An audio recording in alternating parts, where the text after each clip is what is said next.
Hopefully makapanood ako kasi never ko pa na-experience yun.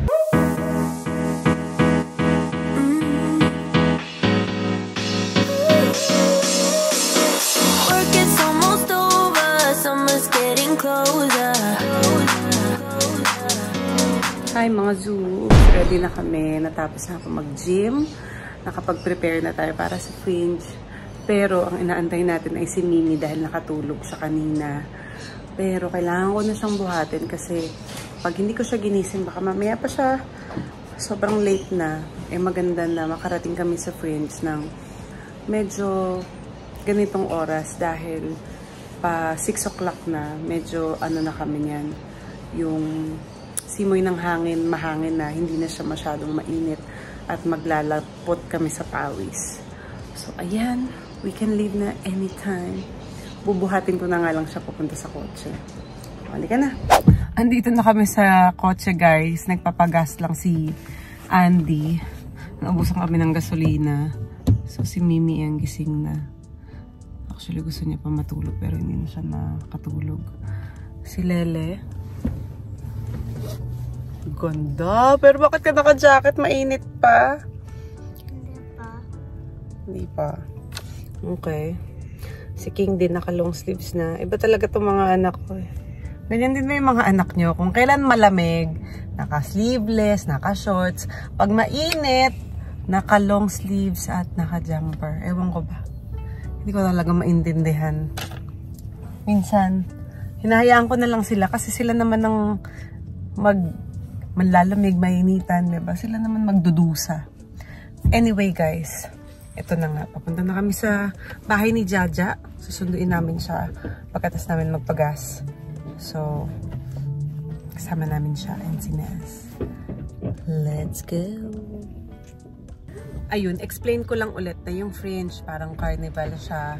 Parang Enchanted Kingdom na outdoor. Tapos marami siyang mga games para pang bata, marami din siyang mga shows, mga theater acts, yan. Hopefully makapanood ako kasi never ko pa na-experience yun. So, but today, it's the kids' day. So, tingnan natin kung ano yung mga pwede nilang laruin, tapos yung mga rides.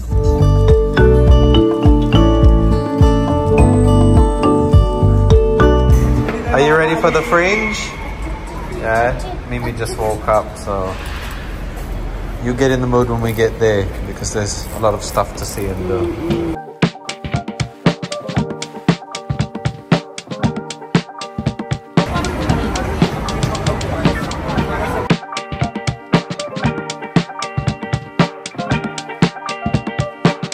Okay, we're just going to do that one more time just to create a bit of atmosphere. And when the music stops, this time a little bit more energy. I know we're just warming up, it's going to get better.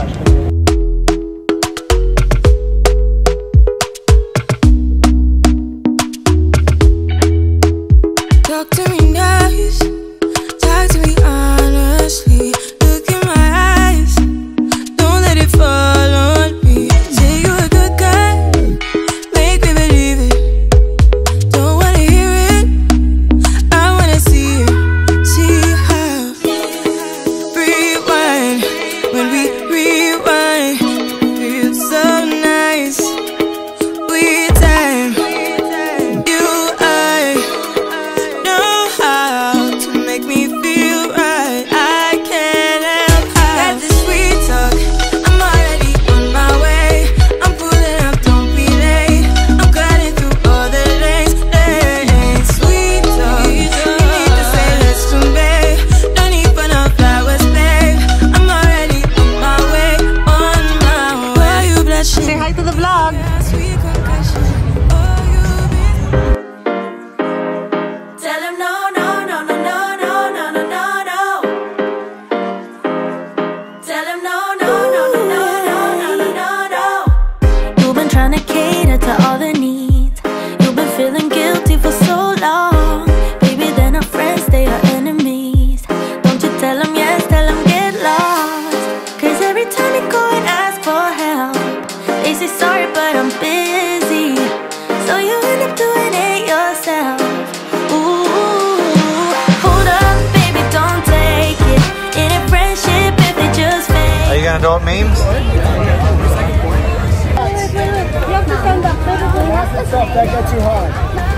Ali is good at that, babe.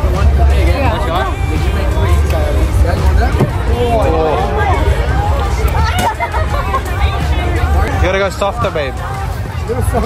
Softer. Yeah.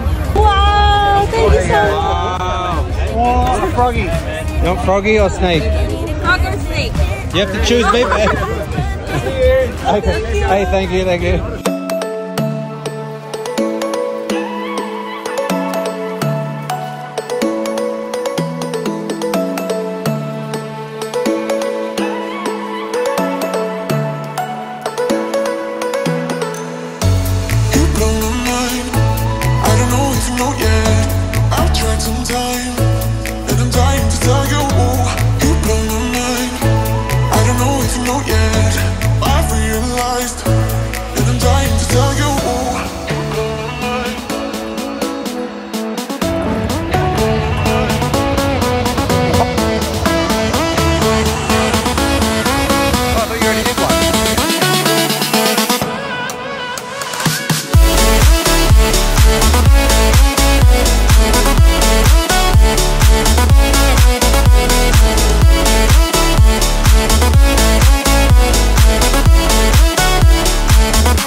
Ayan guys, kitang-kita nyo naman kung gaano kami nag-enjoy ulit sa Fringe. Naku, alam niyo, every year yan, isang buwan ginagawa dito sa Adelaide. At sikat na sikat yung Fringe dito. Kaya naman, talagang inaabangan ko din yan kasi, yun nga, pang pamilya talaga siya, pang bata, pang mga kahit sino ba. At malaking street party. Ang ganda talaga puntahan. So, enjoy kami and I'm sure babalik ulit kami mga siguro isang beses pa. Kahit kami dalawa lang ulit ni Andy. Kasi gusto ko naman itry na kumain dun sa street. Diba? Hindi ko pa yun nasusubukan dito. So, sana pala rin tayo na makapunta ulit one of these days. So, syempre, isasama pa rin namin kayo dyan sa vlog na yan. Ano ba yan? Tapos may mga magician din dun sa may street, nakita ninyo. Kasi yun yung mga, ayan na yan. Oh sorry, na-distract ako. Kasi parang may guhit dito sa line namin. So anyway guys, maraming salamat sa panonood ng vlog na ito. And sa mga taga-Adelaide po dito na hindi pa nakakapunta. Naku, sobrang dami pong tao lately. Sa pangalawang punta namin ni Andy, mas maraming tao kaysa sa una. Kaya naman, very successful talaga yung Fringe dito. Punta na kayo, mga kababayan ko na nandito sa Adelaide at talagang hindi kayo magsisisi. So, hanggang dito na lang mga zoobs ang ating vlog for today. Thank you so much for watching.